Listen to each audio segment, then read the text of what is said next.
No vídeo anterior, vimos que a comunicação com os espíritos foi constante na história da humanidade e em todos os povos. No entanto, é inegável que jamais foram estudados com abrangência e profundidade. Logo, o nascimento da doutrina dos espíritos está diretamente relacionado a estes processos de comunicação entre os dois planos que surgiu após o trabalho de codificação, ou seja, da reunião dos seus princípios básicos, formando assim uma base teórica sólida, trabalho este feito por Allan Kardec.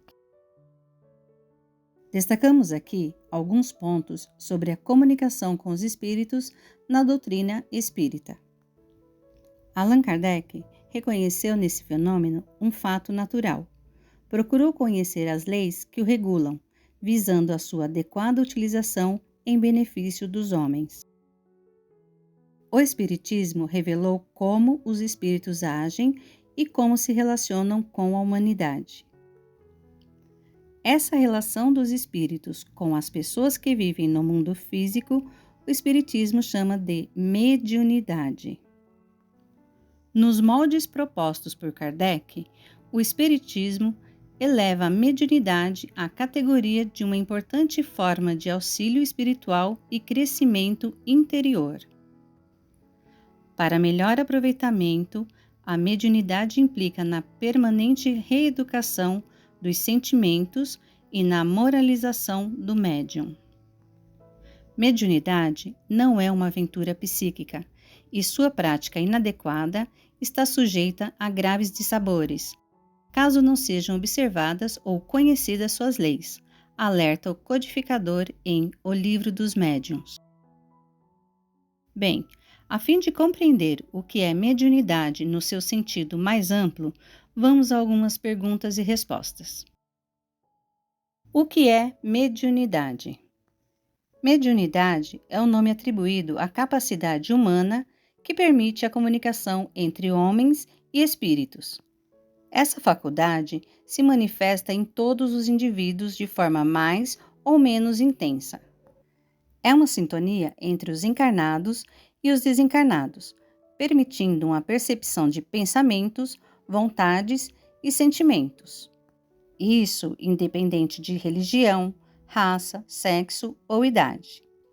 Existem diversas formas de se estabelecer o intercâmbio entre encarnados e os desencarnados, como intuição, percepção, psicofonia, psicografia, vidência, audiência, entre outros. Então, o que é um médium? Segundo Allan Kardec, médium é todo aquele que sente a presença ostensiva dos espíritos. Seria aquele que serviria de ponte entre o mundo visível e o invisível. A prática da mediunidade é o intercâmbio entre o mundo físico e o mundo espiritual.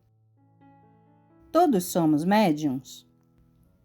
Podemos dizer que todos somos portadores de mediunidade, que é o canal psíquico pelo qual recebemos as influências boas ou ruins que estimulam nossas experiências na vida terrena. Porém, temos dois tipos de mediunidade, a natural e a de prova, conforme denominou Allan Kardec. Qual a diferença entre mediunidade natural e de prova? A mediunidade natural é assim denominada porque é percebida através da intuição e da percepção que são permanentes em todas as pessoas, assim como a inteligência. Já a mediunidade de prova se manifesta mais ostensivamente nas pessoas que se tornam intermediárias entre o plano espiritual e o plano físico. Essa faculdade não é um privilégio, por isso, geralmente, os que mais necessitam são os que a possuem. Deve ser encarada no sentido de tarefa, de serviço, de missão a ser cumprida com alegria e desinteresse, e principalmente com isenção de orgulho e vaidade. Como vemos, essa mediunidade deve ser considerada como verdadeiro instrumento de redenção, pois indicam os desafios ou obstáculos que cada um está sujeito a fim de educar a sua faculdade, tendo controle sobre a mesma, direcionando-a às conquistas úteis à sua melhoria individual. Quais são os sinais que identificam um médium? As mediunidades, tal como o dom da visão, é uma faculdade peculiar a todas as criaturas. Pela intuição, todos os homens são médiuns. Porém, inicialmente algumas pessoas podem ter alguns sintomas como sonolência, enjoo, náusea, tristeza, euforia, distúrbio comportamental, visões, cheiros, efeitos físicos como o movimento de objetos, barulhos como batidas, arranhões e também desmaios, entre outras particularidades.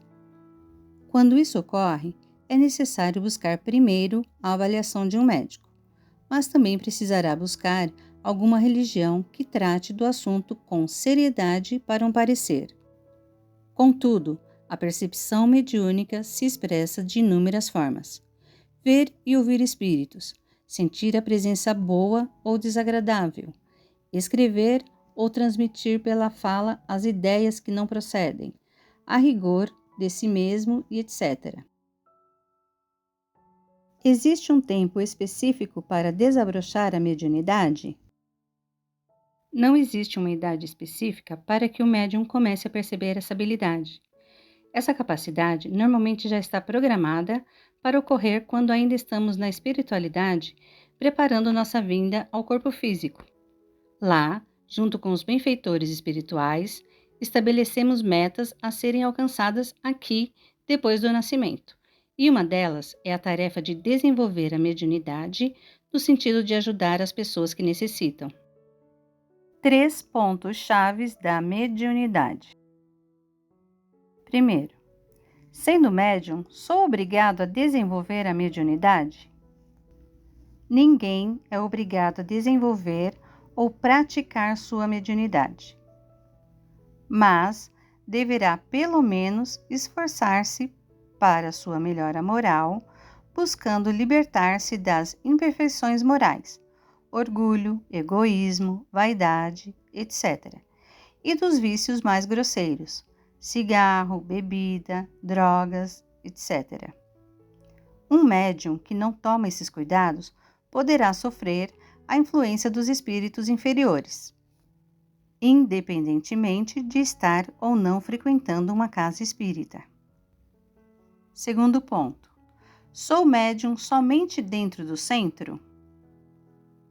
A orientação é que devemos exercer a mediunidade de psicofonia, psicografia ou de cura somente nos dias de trabalhos mediúnicos que se realizam no centro espírita, pois encontramos o ambiente adequado ao trabalho de auxílio. Sabemos que no plano espiritual existem espíritos bons que nos ajudam e os espíritos sofredores que precisam de auxílio. Devido ao estado vibratório denso em que se encontram os espíritos sofredores, eles não conseguem atender ao apelo dos bons espíritos. Mas estes espíritos sofredores conseguem nos ver e tentam buscar ajuda se aproximando de nós, e a providência divina permite este contato por 2 bons motivos. Primeiro, para que possamos praticar a virtude do amor. Segundo, para que aprendamos a viver cuidando dos nossos pensamentos e sentimentos. E para finalizar, o terceiro ponto-chave é: a mediunidade me faz sofrer? Essa ideia de que a mediunidade é a causa de sofrimentos e desajuste das pessoas está errada. Geralmente, sofre-se por ignorância sobre o assunto e por falta de cuidados com a vida no plano terreno.